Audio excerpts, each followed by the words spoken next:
Yeah, thank you very much for the introduction. Thank you all for inviting me here today. I've got a couple of topics I was asked to talk about. One is abandoned mine reclamation and the jobs associated with that. And then to touch on a specific project where last year a project was started a little bit outside of Johnstown called the Ehrenfeld Project. It's an abandoned mine reclamation economic development pilot project. And I'll talk a little bit about that, as well as an effort started by President Obama to get more help in the whole country where there's the energy transformation going on and people are leaving. But first I'm going to start with just a little bit of broad overview of the history of mining. I'm assuming everybody here doesn't know about the abandoned mine problems that we have in the country. Coal mining started in Pennsylvania a couple of centuries ago, and up to 1977, 1/3 of the coal that was mined in the United States was mined in Pennsylvania. It started off with underground mining. In most of the state, the coal is like part of a layer cake where the coal cropped out at the surface. They drive an underground mine in, usually up dip, so that if there was any bad water, the water would roll out of the mine so they wouldn't have to pump it. If the coal was below grade, they would put mine shafts in, and as they mined the coal, they would abandon, once the coal resources were exhausted, they'd abandon that underground mine. When they removed the underground mine, there would be refuse piles as they processed the coal that they just disposed of close to the mine site. As equipment became more available and more economical in the 30s and 40s and 50s, they would do surface mining, where that coal outcrop come. They would literally dig off the dirt and rocks, dump it over the side, and create abandoned mine lands. Prior to the 1970s, there was minimal, if any, reclamation was done. Reclamation, I mean by restoring the land and water after the site was mined. This is an example of a surface mine in Pennsylvania, and this particular mine, if you see this part here, this is what is referred to as a high wall. It's basically a man-made cliff that was out there. Got a water-filled pit here. The soil and stuff that used to here generally gets cast downhill or on the side here. So we have a lot of those that were created nationwide. This site, I don't know if a lot of people local here, maybe anybody recognize this site? There's one view of it. This is a waste coal site. And I'll give you a little bit more perspective of it. This is just a few miles away. It's called the Luzerne or Tide Pile, waste coal pile. That was created probably over decades. I think the mining ended there sometime in the 60s. And so these are some of the things that we have to deal with that were out there. And in the 70s, after the federal government, Congress passed a law to stop this kinds of abandoned mine lands from happening. It requires the companies to restore the land back to approximate original contour, to protect the water, to put the land back into some type of productive use. And so that had essentially minimized the adverse impacts of the coal mining. But they didn't stop there. To address the problems, they put a production fee on all coal mine that OSMRE collects, and then it's distributed back to the states to reclaim these abandoned sites. And that's been a fairly successful program. Over the last 35, 40 years, you can see how many acres of hazardous abandoned mines, and most of the money has to go to the mines that are the most dangerous ones to people. So you have all of that acreage that was reclaimed. The 10 miles of restored streams, those are streams that have been disrupted through the surface mining some fashion. It's not the streams that were polluted by mine drainage. In Pennsylvania alone, there are several thousand of them, several thousand miles in West Virginia. There's been a lot of work done to eliminate those water pollution problems, to try to restore those streams of productivity.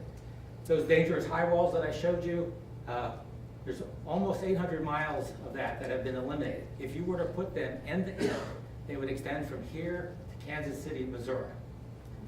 The ones in Pennsylvania alone, if you were to put those end to end, it would extend from State College to Philadelphia and about 20 miles into New Jersey.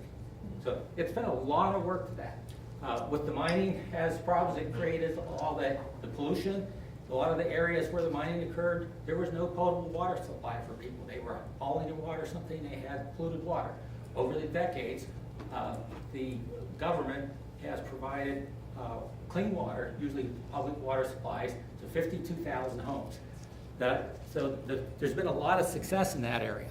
But having said that, here's another one. This is also nearby here. It's called Barnes-Watkins Pile. Here's what it looked like for decades. The water is orange from the acid drainage coming off the refuse.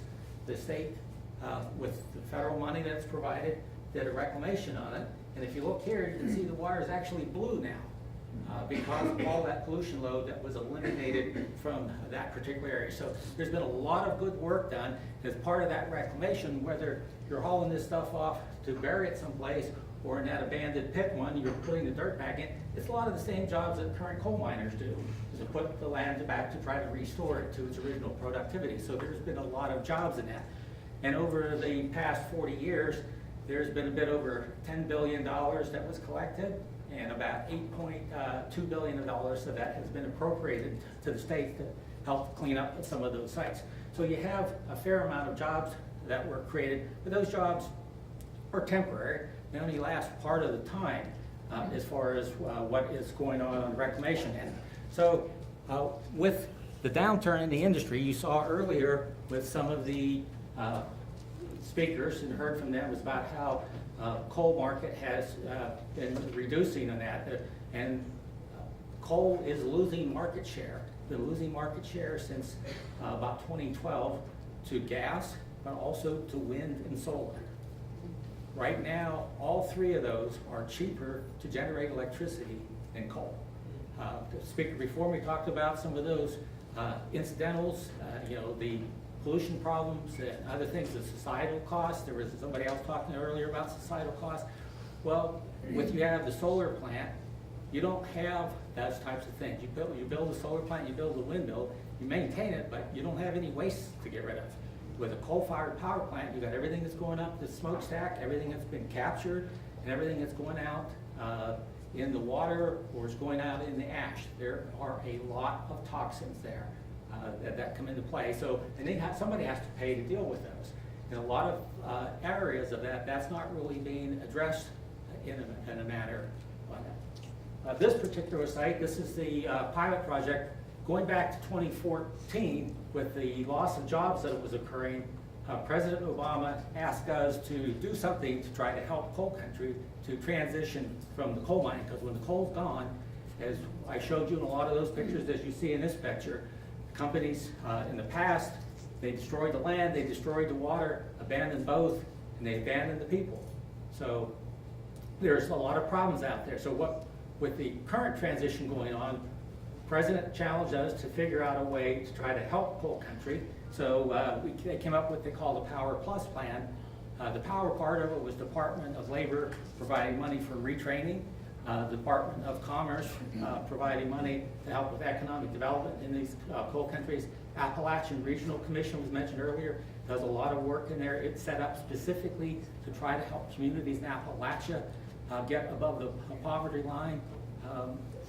Before it started, I think most of the counties in Appalachia were below the U.S. poverty line. They've reduced that by half since the 60s when they were created. There's still more work to do. And so they've been helping out. And the plus portion was the agency I had. We proposed accelerating the disbursement of $1 billion out of the abandoned mine land fund. That money that was collected, its money belongs to the people. Millions of it belongs to Pennsylvania. But we couldn't spend it because Congress wouldn't allow us to. So we were proposing a change in the law to accelerate the disbursement, $200 million a year for 5 years. Could not get Congress to do that. However, Chairman Hal Rogers of Kentucky was chairman of the Appropriations Committee.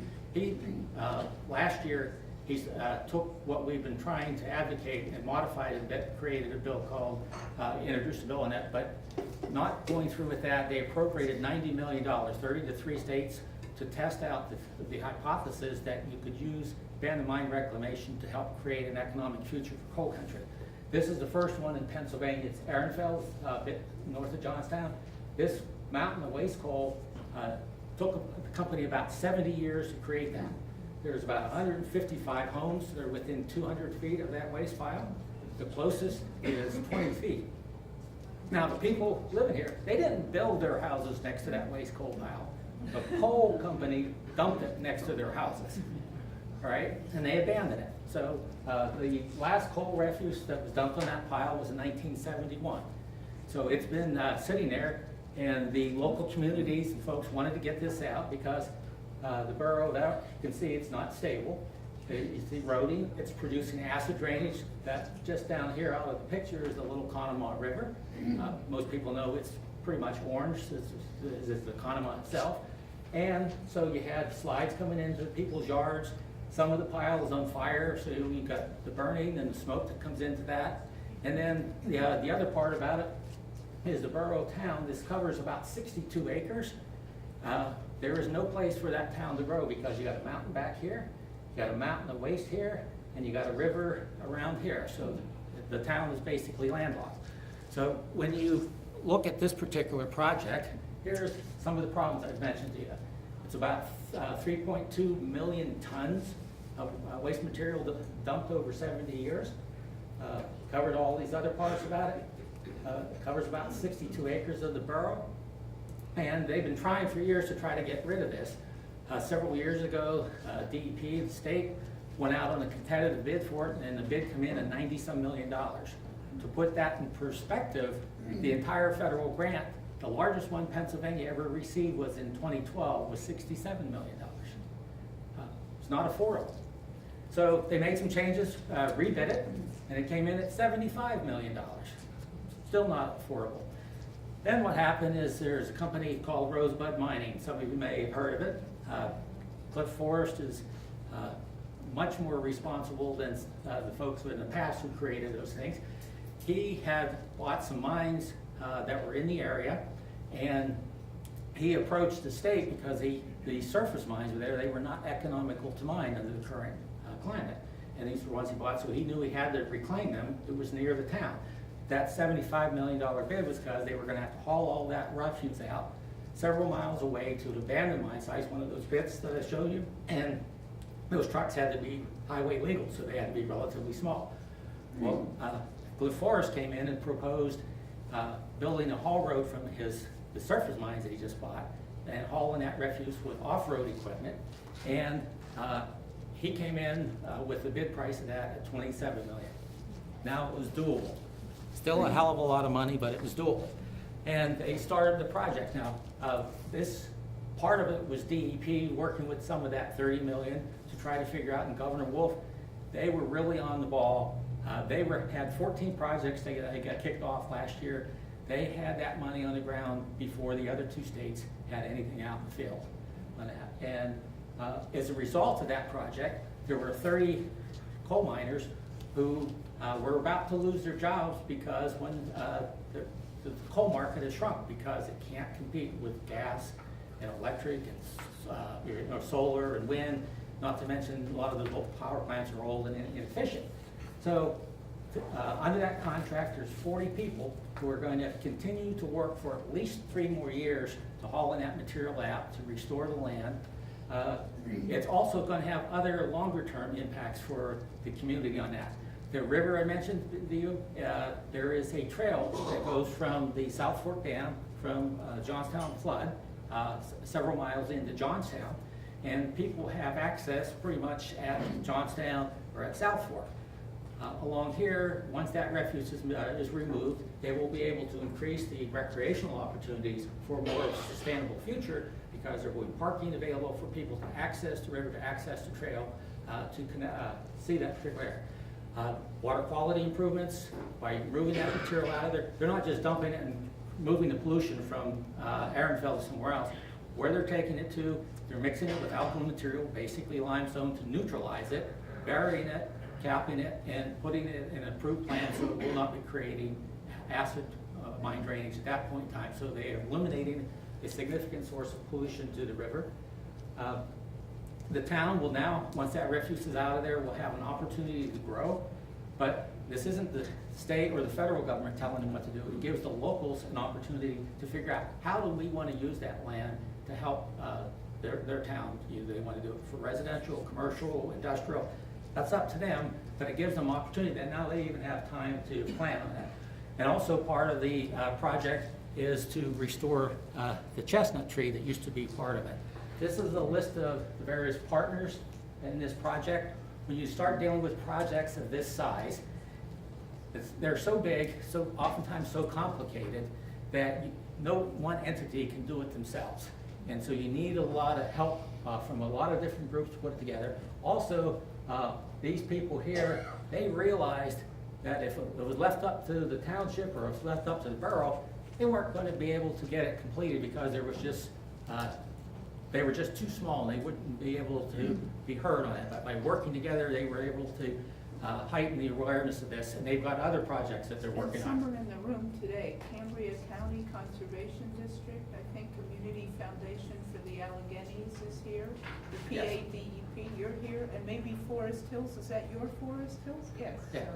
So, you know, they've done a lot of good work. They're doing even more work on cleaning up the rivers, and that's a whole project that we could talk about for hours, but it's important work for them. But the point is this work, this project, and the other ones is being used, and it's showing Congress that you can use abandoned mine reclamation work to create economic opportunities for when the coal is gone. Because the coal companies aren't going to be there to do something. They've moved on. They're about making money. When the coal's gone, there's no opportunity for them to make that money. So we need to look at how do we move forward with those particular types of activities. Now, with that project that's going in, there's other 3 states. There's work that's going on. Remember that $1 billion that I had told you about that we had proposed advancing to get that out? Well, Hal Rogers, Congressman from Kentucky, he drafted a bill, pretty much took up with it, and it's called the Reclaim Act, or the acronym that they came up with is Revitalizing the Economy of Coal Communities by Leveraging Local Activities and Investing More Act in 2017. There's a lot of effort that went into that, and so that bill has been entered. It was introduced on the last Congress. Congress did not move on it. Somewhat of a puzzle to me is the lack of support that was out there by members of Congress. Most of that money will go to majority Republican districts of Congress. Republicans are majority in the House and Senate, and we were not able to get them to convince them of the importance. Was not new money. It's money that's sitting in the federal treasury. It's money that's already allocated to go to the states. All we wanted to do was give the states the money sooner. Give them your money, sir, and get it to you folks on that. This version of the bill was modified. Senator McConnell, who is in charge of the Senate, nothing's going into legislation without his approval, so they did some modifications of it. And they changed the formula that's been in the law. So under that formula, several states will get less money than they would before. Under the existing formula, the amount of money would be divided up based on the state's historic coal production. Remember I said Pennsylvania had 1/3 of the coal produced? Well, there's an inventory of abandoned mine lands out there. It's not complete. It's not been updated since the early 80s. That inventory has somewhere around $9–10 billion of inventory. It doesn't deal with all the mine drainage. If you were to update it for inflation, et cetera, it'd be well in excess of $10 billion. And over half of that inventory is in Pennsylvania. So what the new formula does, this is analysis that was put together by Pennsylvania DEP, as proposed by Obama. Pennsylvania was going to receive over almost $67.6 million a year on it for 5 years, and would be almost $338 million to put towards abandoned mine reclamation. All of what we were asking is focus on areas that either relied historically on coal or recently lost jobs, and work with the local community and folks and environmentalists and everybody to figure out which lands were most important to reclaim in order to create economic development opportunities. Not to spend it on economic development, but to create the opportunity to unburden these communities that have been sitting around for 40, 50, 100 years with these kind of economic drains that have been placed on them. Under the formula put together that's now in the bill, Pennsylvania would get significantly less, from $67.6 million a year down to $58.3 million. And that would be a reduction of $46,300,000 to Pennsylvania. My solution was, we don't need less money, we don't need taking money, robbing one state to pay another state. Let's put more money into it. But this is something else for folks to talk about. But at any rate, if this gets enacted, it's going to take the support of the people. Talk to your state legislators, get your U.S. congressmen and women, get them on board to support that. This money could be coming to Pennsylvania sooner than later to help with this economic development to create a future in these coal communities. Questions?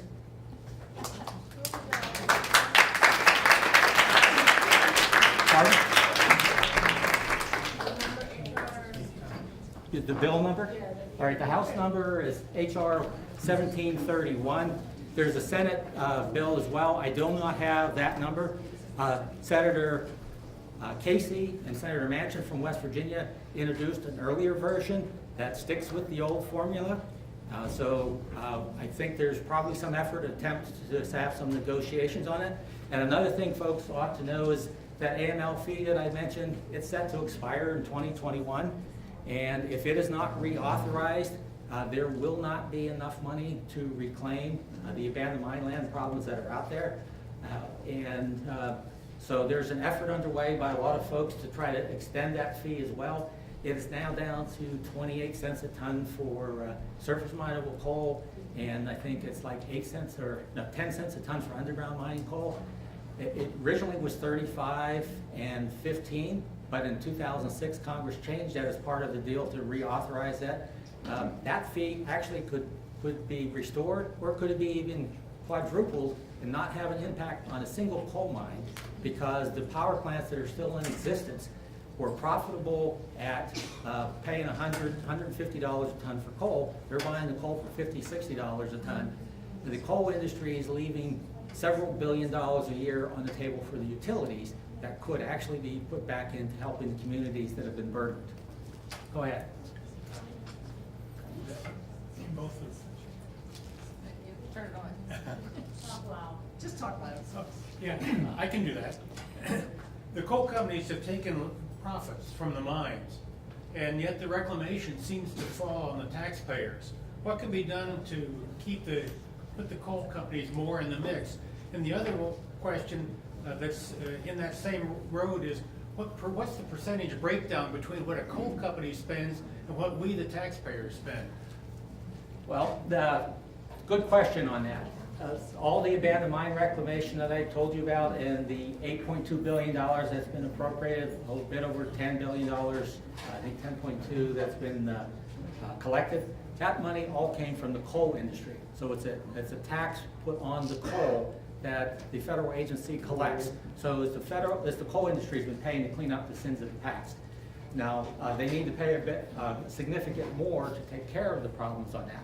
Now, if you want to look at some others, what can be done, reauthorizing the fee for a number of period of years, increasing the fee to generate an amount of money to actually allow the states to have enough money to do good work and have the staff for that, and do it sooner than later would actually save the industry money, because with the rate of inflation, the longer we wait, the more costs go up.